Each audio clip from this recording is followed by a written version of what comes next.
नमस्कार, आप देख रहे हैं कमोडिटी राउंडअप। मैं हूं मनीषा गुप्ता। आज बात करेंगे कच्चे तेल की, जहां पर भावों में लगातार गिरावट है और यूएस फेड की मीटिंग से पहले यानी कि 18 सितंबर से पहले माना यही जा रहा है कि कच्चे तेल में शायद कुछ और फिसलाव देखने को मिल सकता है। यहां पर क्या देखें एज स्ट्रैटेजीज बताएंगे आपको। साथ ही बात करेंगे सोने चांदी की, जहां पर भी मुनाफा वसूली है। डॉलर इंडेक्स अब 2 हफ्ते के हाईज पर है और बाजार को लगता है कि 25 बेसिस पॉइंट रेट कट ही देखने को मिलेगा सितंबर में, तो कुछ मुनाफा वसूली इस वजह से यहां पर भी। साथ ही बात करेंगे दाल की, जहां पर महंगाई के नंबर्स अब यहां पर आए हैं लेटेस्ट, और पिछले साल की अगर बात की जाए तो ज़्यादातर दालें अभी भी ऑन द पॉजिटिव साइड और चना ऑफ कोर्स थोड़ी सी कंसर्न अभी भी यहां पर बनाए हुए है। इन सब पर बात करने के लिए हमारे साथ आज हैं एनर्जी एक्सपर्ट नरेंद्र तनेजा, मोतीलाल ओसवाल के किशोर नारने। एंड ब्रेक के बाद हम दालों पर बात करेंगे। हमारे साथ होंगे एग्रुप कॉप इंडिया ट्रेड सर्विसेज के सोहिल तन्ना। शुरुआत लेकिन क्रूड ऑयल से ही शुरू कर लेते हैं। नरेंद्र जी, कैसे देखते हैं आप फिलहाल ये जो करंट प्राइसेस हैं? एक तरफ ऑफ कोर्स यूएस की इन्वेंट्रीज में गिरावट है, साथ ही साथ यूएस की डिमांड में भी गिरावट है और काफ़ी हद तक यही सीन हमने एशियन मार्केट्स में आता हुआ दिखा। देखिए, अगर शॉर्ट टर्म और लॉन्ग टर्म दो जो है इस समय सिनेरियोज तेल के बाजार में पूरी दुनिया में चल रहे हैं, और शॉर्ट टर्म जो है वो ट्रेंड इस समय यही है, कुल मिलाकर के धारणा यही है कि तेल की सप्लाई जो है उसमें कोई दिक्कत नहीं है। जितनी तेल की आवश्यकता है उससे ज्यादा तेल जो बाजार में अवेलेबल है, और आने वाले जो कुछ महीने हैं उसमें भी स्थिति यही रहने वाली है। मतलब इमीडिएट फ्यूचर जो है उसमें डिमांड में कहीं से बढ़ोतरी होगी ऐसा नजर नहीं आता। चीन को खास तौर से लेकर के चिंता जो है वो बरकरार है, और जहां जहां से तेल की डिमांड थोड़ी बढ़ रही है लेकिन वो उस चीज की आपूर्ति नहीं कर पाएगी जिस तरह की जो चीन की तरफ से जो कमजोरी है कि उसकी भरपाई कर पाए। और दूसरी तरफ जो थोड़ा सा लॉन्ग टर्म व्यू लेके चलते हैं बाजार में, और ज्यादातर बड़े कॉर्पोरेट्स जो हैं, प्लेयर्स हैं या हेज फंड सभी लेके चलते हैं, वो ये है कि भाई लॉन्ग टर्म में तो सभी को पता है कि जितना इन्वेस्टमेंट तेल की खोज में होना चाहिए, जिसको एक्सप्लोरेशन या प्रोडक्शन बोलते हैं, वो नहीं हो रहा है। तो आने वाले समय के अंदर अगर आप मीडियम टू लॉन्ग टर्म देखें तो तेल जितनी आवश्यकता होगी उतना उपलब्ध नहीं होगा और कीमतें वो ऊपर की तरफ जाएंगी। लेकिन आपको पता है ह्यूमन नेचर होती है, खासतौर से बाजार की नेचर होती है कि वो शॉर्ट टर्म ज्यादा देखता है, और अगर शॉर्ट टर्म के हिसाब से आप देखते हैं आने वाले चंद महीने के अंदर कहीं डिमांड बढ़ने वाली नहीं है, सप्लाई बिल्कुल बरकरार है। मेजर जियोपॉलिटिकल जो टेंशंस बनी हुई हैं, लेकिन अभी लगता नहीं कि वहां कोई किस तरह का कोई ट्रिगर हो जाएगा कि कहीं सप्लाई डिसरप्शन हो जाए। तो इसलिए जो है बाजार यही मान के चल रहा है, ज्यादातर लोगों का मानना है कि तेल की कीमतें वो दक्षिण की दिशा में ही जाएंगी, बहुत नीचे जाएंगे ऐसा नहीं हो पाएगा क्योंकि ओपेक वगैरह इंटरवीन करेंगे, और दूसरी तरफ जो है वो अमेरिका की कोशिश पूरी है वहां पे कि तेल की कीमतें कम रहे, लेकिन इतनी कम ना हो कि उनकी अर्थव्यवस्था के लिए परेशानी हो जाए। लेकिन कम कीमत तेल का होने का मतलब यह है कि जो डेमोक्रेटिक पार्टी की नॉमिनी है कमला हैरिस, वो चुनाव जीत सकती हैं और ट्रंप साहब हार सकते हैं। सस्ता तेल अमेरिकी अर्थव्यवस्था और अमेरिका का आम उपभोक्ता उसकी पहली पसंद होती है, और वही बनाने की कोशिश की जा रही है वहां की सरकार की तरफ से भी। तो मुझे ऐसा लगता है चंद दो शब्दों में ये कि भाई आने वाले समय में कीमतें दबाव में रहने वाली हैं, दक्षिण की दिशा में जाएगी, बहुत कम नहीं होंगी, लेकिन अभी जो है वो फर्दर 70 के आसपास जा सकती हैं। अगर 70 पहुंच जाती है तो कोई अचंभे की बात नहीं होती, लेकिन लगातार वहां टिक जाएगी अभी ये कहना मुश्किल है। तो आप कह रहे हैं कि जो ब्रेंट के प्राइसेस हैं वो यहाँ पर 70 की तरफ जाते हुए नजर आ सकते हैं। एक दूसरी बात कि अगस्त के नंबर्स नरेंद्र जी अगर देखें तो एशिया के हिसाब से ऑन द पॉजिटिव साइड आए हैं। इवन चाइना ने निचले स्तरों पर कच्चा तेल खरीदा है, लेकिन इंडिया, साउथ कोरिया, जापान के इंपोर्ट के नंबर्स थोड़े से बेहतरीन हुए हैं। जुलाई हम जानते हैं कि 2 साल का लोएस्ट इंपोर्ट था यहाँ पर एशियन मार्केट्स में, वो एक सवाल। दूसरा ये कि जिस तरह से चाइना अब ईवी की तरफ यहाँ पर बढ़ रहा है, और मैं ये पॉइंट ले रही हूँ कि आपने जैसे कहा कि कच्चे तेल में अंडर इन्वेस्टमेंट है, लेकिन हमने ईवी के नंबर्स यहाँ पे यूरोप, चाइना से काफ़ी स्ट्रॉन्ग आते हुए देखे हैं, तो आप कहेंगे कहीं ना कहीं वो बैलेंस बन रहा है? देखिए, जब पहले एशिया की बात करते हैं, आपने बिल्कुल सही कहा कि एशिया इसमें नंबर दिख रखे हैं, उनमें थोड़ा सा जो है एंथुजियाज्म दिख रहा है, लेकिन वो ऐसा नहीं है कि उसको आप जो है भारी तेल की डिमांड में कन्वर्ट कर सकें। ऐसा नंबर अभी कहीं से निकल करके नहीं आया है, और चीन को लेकर के बाजार जो कहता है वो अलग बात है, लेकिन बाजार आशंकित है। जो चाइना से डेटा निकल के आता है, आमतौर से जो तेल के बड़े दिग्गज हैं वो उसको बहुत ज्यादा भरोसे से नहीं लेते। चाइना का जो डेटा होता है, मार्केट का डेटा, कंजम्पशन डेटा, उसको लेके हमेशा सवालिया निशान बहुत सारे लोग लगाते हैं, और खास तौर से जो भारत में जो विशेषज्ञ हैं या पश्चिम के जो विशेषज्ञ हैं वो और भी बड़ा प्रश्न चिन्ह उस पर लगा देते हैं। लेकिन जहां तक आपने ईवी से बात करी, चाइना की भी मैं आपको जिक्र करता हूँ। चाइना में अभी भी ज्यादातर बिजली का निर्माण जो है कोयले से हो रहा है। हालांकि रिन्यूएबल वहाँ काफी बढ़ा है भारत के तरीके से, वहाँ तो और भी ज्यादा बढ़ा है, लेकिन उसके बावजूद अधिकांश ईवी जो चाइना में चल रही हैं वो चल रही हैं कोयले से, जो बिजली का निर्माण हो रहा है उससे चल रही हैं। भारत में भी बहुत कम आबादी है अभी ईवीज की, लेकिन जितनी भी चल रही है ज्यादातर बिजली हमारे यहाँ अभी भी कोयले से बनती है। पूरे विश्व के अंदर 80% ऊर्जा अभी जो है वो फॉसिल फ्यूल से आती है, अर्थात ना तो कोयला है, डीजल है, नेचुरल गैस है, इन्हीं से आ रही है। तो ऐसे में अगर आप ईवी की बात कहें कि उससे कहीं पेट्रोलियम प्रोडक्ट्स, जो फॉसिल फ्यूल की डिमांड कम हो जाएगी, प्राकृतिक गैस की या डीजल की या पेट्रोल की, यहाँ तक कोयले की भी, अभी वो सिनेरियो अभी वहां पहुंचा नहीं है, मुझे लगता नहीं है कि वहां पे होंगे। ईवी की अगर खाली ईवी को आधार मान के हम ये मान के चलें कि सब रिन्यूएबल एनर्जी हो गया, वो कहना गलत है। तमाम देशों के अंदर जो ईवी चल रही है, चंद देशों को छोड़ दें जैसे नॉर्वे हुआ, डेनमार्क हुआ, तमाम देशों में जो ईवी चल रही है उसकी जो बिजली का निर्माण है वो तो कोयले से ही हो रहा है। तो एक तरीके से कोयले से ही चल रही है, उसी फॉसिल फ्यूल से चल रही है। फर्क इतना हो गया कि गाड़ी में आप पेट्रोल की जगह बिजली डाल रहे हैं, लेकिन वो बिजली का निर्माण तो फॉसिल फ्यूल से हो रहा है। तो अभी वो इतना कोई बहुत बड़ा परिवर्तन नहीं है, इसीलिए मैंने कहा कि जो तेल की जो डिमांड है आने वाले समय में एकदम कहीं कम हो जाएगी और एकदम ऑफ सारा कुछ जो इक्विलिब्रियम में हो जाएगा ईवी के फिर। अभी ये थोड़ा ज्यादा ओवर ऑप्टिमिस्टिक, ये सब होगा फ्यूचर में चल के, लेकिन अभी 8-10 साल का जो सिनेरियो है उसमें जो फॉसिल फ्यूल्स हैं, जो 80% दुनिया की ऊर्जा उसी से आती है, उसमें थोड़ी गिरावट आएगी, डिपेंडेंस फॉसिल फ्यूल कम होगी, लेकिन वो इतनी सिग्निफिकेंट हो जाएगी कि हम ये सोचें कि भाई अब बिजली जो है वो जो आ रही ईवी जो चल रही है वो रिन्यूएबल एनर्जी से, ये अभी थोड़ा ओवर ऑप्टिमिस्टिक हो जाएगा, थोड़ा ओवर जी। सिंपलिस्टिक हो जाएगा। All right, that point is taken.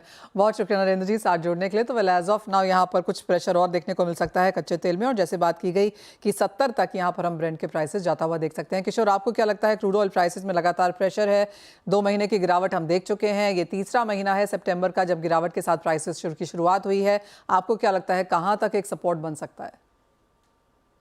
Manisha, I think यहाँ पे ब्रॉडली कमोडिटीज आज एक्चुअली वीकर है बिकॉज चाइना का पीएमआई नंबर्स की वजह से ओवरऑल सेंटिमेंट्स वीक है, एंड क्रूड को लेकर एक्चुअली काफी हद तक डिमांड साइड कंसर्न्स ज्यादा है। सो मेरे हिसाब से यहाँ पे डाउन साइड प्रॉब्ली 74-72 तक आ सकता है ब्रेंट, एंड आप WTI देखेगा तो 70 के आसपास आ सकता है तो शॉर्ट टर्म में।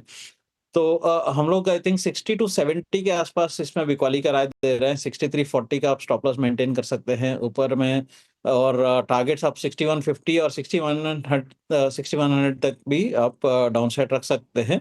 अगेन यहाँ पे थोड़ा बहुत जो रिस्क प्रीमियम्स हायर है, आप ऑप्शन के साइड जाएंगे तो थोड़ा बहुत अभी जो हौतीस ने 2 ऑयल टैंकर्स को अटैक किया है, सो वो एक जो अनसर्टेनिटी है वो बने रहेगा, बट उसके बावजूद अंडरलाइंग फंडामेंटल्स है वो वीक है, स्पेशली डिमांड साइड से। तो यहाँ पे अंडरलाइंग टोन जो है वो बेरिश ही रहेगा। साथ ही साथ यहाँ पर अगर मेटल्स की बात की जाए तो यहाँ पर भी कुछ यही हाल है। अगस्त का महीना ज़रूर यहाँ पर पॉजिटिव था, लेकिन जिस तरह का चाइना का वीक डेटा आया है, बाजार ने डॉलर इंडेक्स में कुछ तेज़ी आते हुए देखी है। ऑफकोर्स फ्राइडे को US non farm payroll data ज़रूर है, लेकिन उसके पहले यहाँ पर कैसे ट्रेड करें? मतलब मेटल्स के लिए तो ये सीधा डायरेक्ट इम्पैक्ट है पीएमआई नंबर्स 42 का जो है, आई थिंक जो 6 महीने का सबसे निचले स्तर पे आ गया है, तो दैट इज शोइंग दैट कि कहीं ना कहीं जो चाइनीज इकोनॉमी है बहुत ही वीक स्पॉट में है। बट 2 तरीके के देख सकते हैं। वन इज दैट कि जितना नेगेटिव डेटा आता है तो प्रॉब्ली आगे जाकर कुछ ना कुछ स्टिमुलस मेजर्स एक्सपेक्ट कर सकते हैं। आई थिंक अक्टूबर के बाद एक स्टिमुलस मेजर्स एक्सपेक्टेशंस का जो है वो बढ़ जाएंगे, बट एज ऑफ नाउ जो है most of the broader commodity markets में देखेगा तो 2 चीज चल रहे हैं। एक है जो डॉलर का स्ट्रेंथ, एकदम फर्म है dollar against most of the other currencies. Second is Chinese economy का वीकनेस है। आई थिंक ये दोनों जो है कमोडिटीज के लिए वीकनेस के कारण है। सो दोनों मेटल्स में आई थिंक कॉपर और जिंक दोनों में मैं बिकवाली का राय दूंगा। कॉपर 799 के आसपास इसमें बिकवाली करके चल सकता है। 803 का आप स्टॉप लॉस मेंटेन कर सकते हैं, डाउन साइड में 792 के आसपास। वहीं जिंक अगर देखें सितंबर वायदा 264 के आसपास यहाँ पे बिकवाली कर सकते हैं। 266 का स्टॉप लॉस मेंटेन करना चाहिए। 260 या 260-50 पैसे के आसपास का जो लेवल्स है वो आपका टारगेट्स बन सकता है। ऑलराइट। साथ ही साथ किशोर, आप गोल्ड एंड सिल्वर प्राइसेस को कैसे देखते हैं, क्योंकि काफ़ी समय तक $2500 प्रति आउंस के ऊपर होल्ड करने के बाद अब हमने वो लेवल टूटता हुआ देखा है। अब एक बार टूटा है तो आपको लगता है नियर टर्म में बेरिशनेस है? और मुझे याद है आपने हमें लास्ट मंथ में कहा भी था कि करंट नियर टर्म में बेच के काम करना है, लॉन्ग टर्म में अभी भी बाइंग अपॉर्चुनिटीज़ हैं, लेकिन क्या ये प्रॉफिट टेकिंग आ चुकी है या आपको लगता है कि थोड़ा सा और लॉन्गर सस्टेन कर सकती है? नहीं, प्रॉफिट टेकिंग तो होता रहता है इन बिटवीन, एंड मार्केट एक स्ट्रगल कर रहा है कि $2500 के आसपास जो है, ये और अपसाइड जाने के लिए उसको फ्रेश ट्रिगर्स चाहिए। As of now fresh triggers missing है, एंड जैसा मैंने अभी बताया कि डॉलर फर्म है, उसके वजह से थोड़ा बहुत आपको इम्पैक्ट, नेगेटिव इम्पैक्ट भी मिलेगा डॉलर डॉलर टर्म्स में। तो सी अपसाइड अभी भी हमारा टारगेट से $2640 के आसपास का टारगेट है, वो बरकरार है। बट जैसा मैंने पिछले बार भी बोला है कि थोड़ा शॉर्ट टर्म प्रेशर्स बने रहेगा। सो यहाँ पे मैं क्या करना चाहता हूँ कि प्रोबेबली बिकॉज़ वीकनेस के तरफ से अगर जा रहा है, तो मैं शायद गोल्ड में बिकवाली से थोड़ा दूर रहूँगा। अगर मैं वीकनेस ही अगर प्ले करना चाहता हूँ, तो सिल्वर बेटर प्ले है, तो सिल्वर बेच के चले 84,500 के आसपास बिकवाली करें। 83,000 या 83,300 तक डाउनसाइड है। या आप अगर कॉन्ट्रा खेलना चाहता है, तो प्रोबब्ली आपको सिल्वर बेच के गोल्ड खरीद के चल सकता है। वहाँ पे आपको थोड़ा-सा ये जो रेशियो है वो बेटर होते हुए देख सकते हैं। बिकॉज़ जो गिरावट में आपको गोल्ड ज़्यादा गिरेगा नहीं है, सिल्वर थोड़ा ज़्यादा आपको गिरने का आशंका है। गोल्ड अगर अगर 71,400 के आसपास अगर गिरता है, तो इंट्राडे में एक बार मैं ₹100 के आसपास यहाँ से करंट लेवल से मैं वहाँ से एक पुलबैक रैली के लिए इंट्राडे के लिए बाय करना पसंद करूँगा। 71,700 750 के आसपास का टारगेट्स के लिए। बट ये मान के चलिए ये थोड़ा वोलेटाइल रहने वाला है। अगले 2-3 दिन स्पेशली ये वीकेंड तक जो अगर देखें, तो थोड़ा वोलेटाइल रहने वाला है। टॉप पे चल रहा है, रिस्क ज़्यादा है, वो सँभाल के stop losses, strict stop losses maintain करके चलना चाहिए। ऑलराइट, तो गोल्ड बाय करना है डिप्स पे, चांदी अभी भी बेची जा सकती है, वो पेयर ट्रेडिंग यहाँ पर की जा सकती है, लेकिन जहाँ तक क्रूड ऑयल और मेटल्स की बात है, कुछ मुनाफा वसूली यहाँ पर अब भी जारी रह सकती है। किशोर एज ऑलवेज बहुत शुक्रिया साथ जुड़ने के लिए, तमाम स्ट्रैटेजीज भी शेयर करने के लिए। इसी के साथ एक ब्रेक का समय है, जब लौटेंगे तो बात करेंगे एग्री कमोडिटीज़ की, दालों पर करेंगे फोकस, जहाँ पर लगातार प्राइसेस बढ़ते हुए नजर आए हैं, स्पेशली चने में। की कीमतों में तेजी फिर से देखने को मिली है, चाहे वो तुअर हो, उड़द हो। पिछले एक साल का कंपैरिजन किया जाए तो सभी भावों में हमने यहाँ पर बढ़त आते हुए देखी है, वो भी डबल डिजिट परसेंटेज। चने की दाल की कीमतों में एक साल में 17% तक की तेजी आई है। इतना ही नहीं, भारत दाल के तहत बिकने वाली चना दाल में भी मंथ ऑन मंथ हमने 3% का इजाफा होते हुए देखा है। इन सब पर बात करने के लिए हमारे साथ है एग्रोकॉप इंडिया ट्रेड सर्विसेज के डायरेक्टर सोहेल ताना। सोहेल नमस्कार, शुक्रिया, स्वागत है आपका CNBC आवाज़ पे। और सबसे पहले तो ये जो दालों की इन्फ्लेशन है, जो रुकने का नाम नहीं लेती, वन आफ्टर दी अदर हमने यहाँ पर इसे मूव होता हुआ देखा है। एज ऑफ नाउ जो स्थिति है, स्पेशली चने में लेकर, आप कैसे देखते हैं?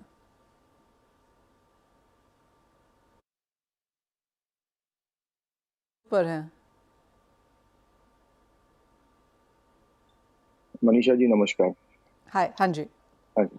पिछले 8-10 दिन से हम देख रहे हैं कि सभी दालों में दाम गिरे हुए हैं, इंक्लूडिंग चना ऑल्सो।